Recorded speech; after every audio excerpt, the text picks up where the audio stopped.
thank you for joining us today at this very important conversation at the importance of leadership, especially in this changing landscape in macroeconomic and also technological advancements. Today we have our really distinguished guests. We have Nahako Hiroshi joining us from Vision Fund of SoftBank. She's the... Good to be here. Thank you. She's the EMEA Director of Investments, and she comes from investment banking background from Goldman Sachs. And also we have Alistair Moreno joining us from Clicalia. He also actually shares investment banking background, starting from United States, moved to Spain to start Clicalia. Thank you for having us. Thank you so much. So the recent years haven't been uneventful, from a fluidity in our macroeconomic situation to massive adaptation of AI have created a lot of changes. So let's understand how the world's biggest technology fund in its leadership, how has it been leading and navigating these times? Should I talk a little bit about the Vision Fund? Yes, please. Okay, sounds good. So I'm Nahoko and I represent the SoftBank Vision Fund. So we are a fund that focuses on late stage and growth. And it's really our visionary founder, Masayoshi Son, who's also founder of SoftBank, who identified AI as the next big thing before many people. And he decided to raise the world's largest fund to take a big part on this AI revolution, right? Fast forward, out of the Vision Fund 1, Vision Fund 2, and our sister fund, Latin Fund, we have a unique portfolio of 470 plus AI-enabled companies. They're all very different and unique in their ways. And I myself, I have been with the fund for a bit more than 4 years, and I'm with the European team. Our team consists of 14 people. We all sit in London, and we oversee anything to do with tech in Europe.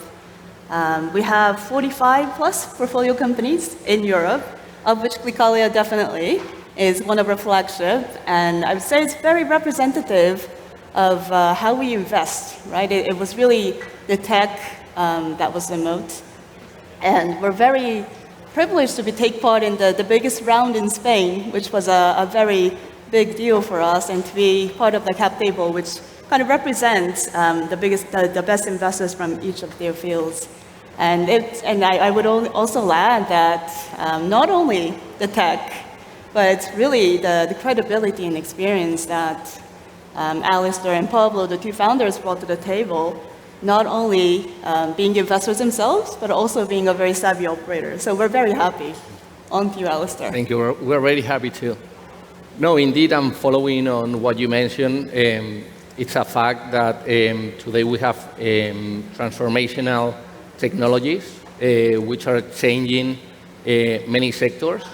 And it's how we use those technologies to change the customer experience.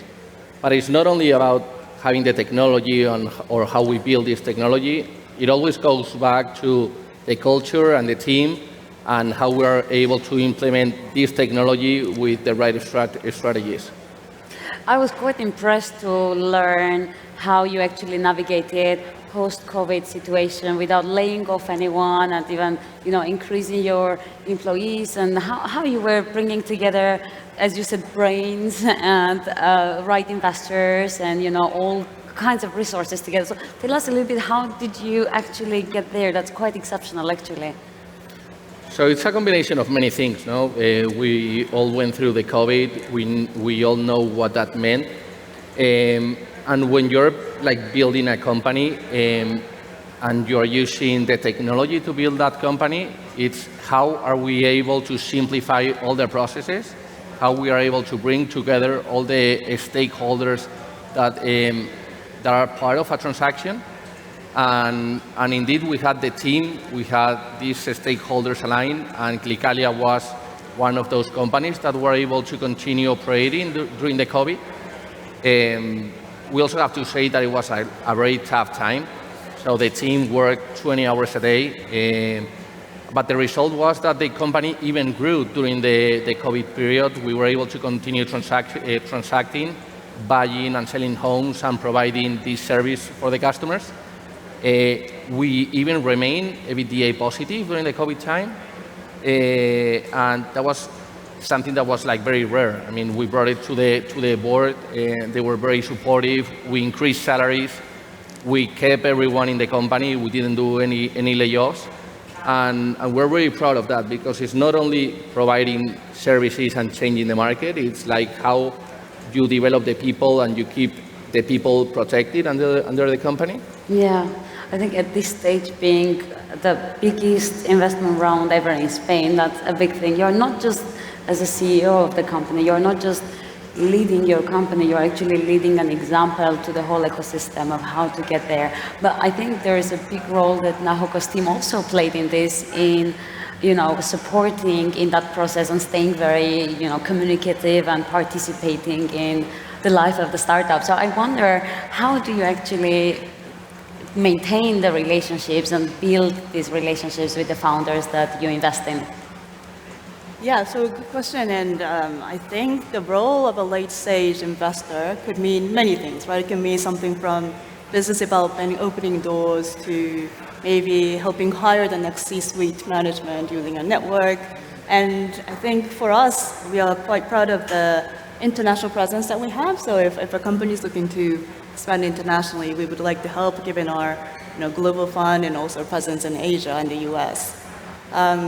So that, I think, it's just the role of the investor, but at the same time, on a personal level, I think we want to be not only just an investor, but sometimes like a cheerleader, sometimes like a coach, and hopefully a friend as well, because I think we want to have this very candid and open communication where we can tell the founders who are like on their jobs, very focused, and to make sure that they're always, so I think number one, very focused on their moat. I think it's really hard to get to a stage where you're the sexy tech company, maybe in 2020, 2021, you raise at very high multiples, revenue multiples, right? And then I think we need to be very crystal clear that, what your competitive advantage is. And we would be nagging the founders each and every day. Do you know what your moat is, and is that crystal clear? So that's what we do all the time. But I think secondly, communication is very important. On the board level, we really appreciate you being very transparent of what's going on, and I think that leaves space for open discussion to discuss strategic alternatives. And I think so. Thirdly, what I would mention is that I think it's a patience that we really need, right? Like we tend to rush to exits. We want to ask when's the next IPO coming, but then I think we're in it for the longer term, and we're kind of privileged because the Vision Fund, we only have SoftBank as a single LP, so we're not really pressured to return capital. But in that way, we can remind you that it's okay to be, take some time in downturns and be patient. So that's kind of how we see our role. Yeah. How about the ideal founder role, or as things change, the leader's role is also changing in its definition, and as a leader, you also engage differently potentially. So, what's some leadership qualities that you think that it's important for founders to adopt these days and practice? So, leadership has to come from the top to the bottom. In our view, it also has to come from the investors that we have. So, we were seeing in the market that many startups wanted to have as many VCs as possible. We wanted to have as few VCs as possible, but we wanted to have the more supportive ones and the stronger ones. In this case, SoftBank was a no-brainer, very solid in many countries, many continents. They were able to help us to share the information that they were seeing in Asia, in Latam, in Europe. Then we had also Feeble, which is the #1 real estate VC in the world. So that leadership comes at the top. Then it goes to, obviously, the C-level. Very important. We do have an amazing C-level at Clicalia. 80% of them happen to be women. And that goes all the way down. No? So you have to build a culture, be a leader, lead by example, and that at the end goes to the bottom of the company. Right. And do you see something that perhaps Clicalia's leadership team does or would like to encourage others to follow that is perhaps, I don't know, is there anything unconventional or untraditional that you have in the company that maybe is an inspiration? I mean, we are very unconventional, no? Every time that we see that everyone is going in one direction, we try to go in the opposite direction. We try to pay close attention to data. No, it's like before making a decision, it's like why, and why are we doing this? You always have to have this why. Yeah. We do see the consumer trends and the social trends are changing, and if you pay close attention to that, you are listening to your customer, because this is something that sometimes we might forget. It's like we think it has to be in that direction, but you have to bring this information, and that's the way that we do it. No? Yeah. And it tends to be the opposite direction to where most of the people do it. That's quite interesting to hear, and I wonder if SoftBank has similar story to share. Like when you see a lot of leadership teams, obviously as investors, the teams are one of the things that you pay attention to. So what do you give priority, or what do you highlight when you are working with or selecting teams to potentially work with? Yeah, so I think it's definitely focus, and Alistair, you definitely have this because you told me, very early on that Clicalia from the very outset, from day one, you focused to be EBITDA positive, which is very rare, I think, in this community, right? I mean, going through tough times like now and navigating through market volatility, which I think is kind of like the topic here, many of our portfolio companies have had to go through a lot of cost cutting, and which was quite painful. It really varies to what degree, but it was always difficult for the founders to keep the morale of the employees up and to make sure that everyone was motivated and still in the game because they joined the company because they bought into the vision just like the investors, right? So that was always a challenge, but I think, we're in a much better position compared to 12 months ago. But I have to say, Clicalia was definitely at the forefront of that. Right. Clicalia is a real estate disruptor in the Spanish market, but also not only in Spain, it's expanding rapidly. It's already in Mexico, Portugal, and certain other countries. But your focus is not only real estate, right? So you are trying to access technological companies across Europe. And so is real estate in any way the top of the priorities, or do you want to share with us a little bit about the focus of Vision Fund at this point? Yeah, so we are interested in anything that has to do with AI and data transformation. But Yeah. I know everyone's talking about ChatGPT and LLM and the usage of that. So we do make sure that not only your portfolio companies, but all the companies that we're talking with are leveraging in the right way, not unnecessarily, but very prudently. That's something that we have in mind. But I think it really just comes to the management mindset, right? Having the agility to adapt to new technology and not resisting change in that sense. I think it really brings out the true quality of the management teams. All right. I want to move that back to Alistair then. How do you actually adapt the ChatGPT or all the AI tools that have become available? How does your team implement this, you as a leader and also your whole team? Well, artificial intelligence is one of the technologies that are here and are going to be part of the present and the future. And we are using it as we are using many other technologies. And there is a lot of hype about talking about artificial intelligence, but there are like many others. That's one of them. And we always take it of what are the technologies that we can use to improve the customer experience. Is it by using AI to have like someone giving an answer to our customers 24/7? Mm-hmm.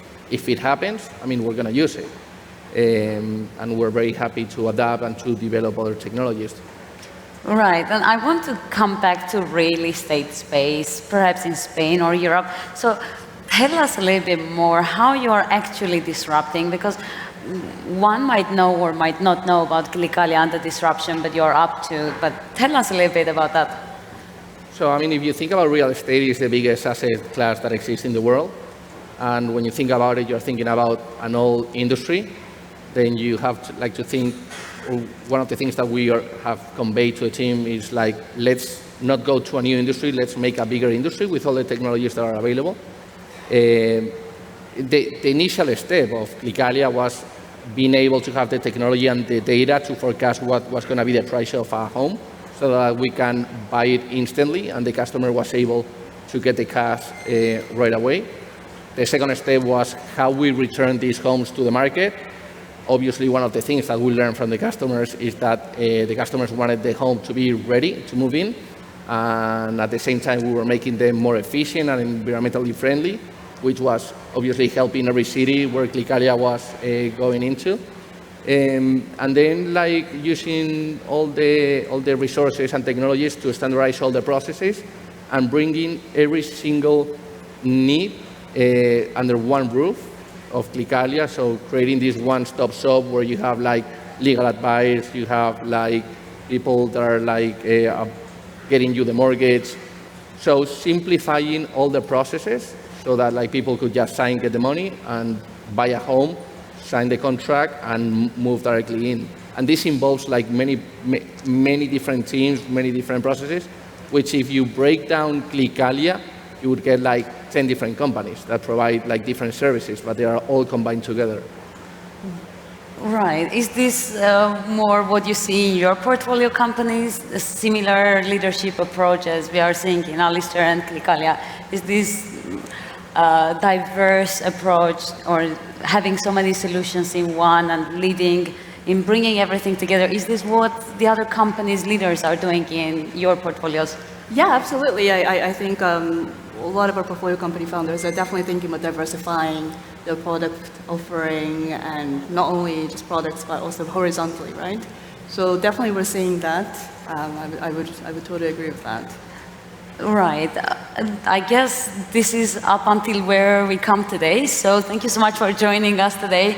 It was really great to hear the great example of Clicalia as the obvious leader in that space, and Vision Fund being the leader in technological funds. So that was quite great to hear from your experiences and your leadership style in that. So thank you for joining us. Thank you very much. Thank you for having us. Thank you.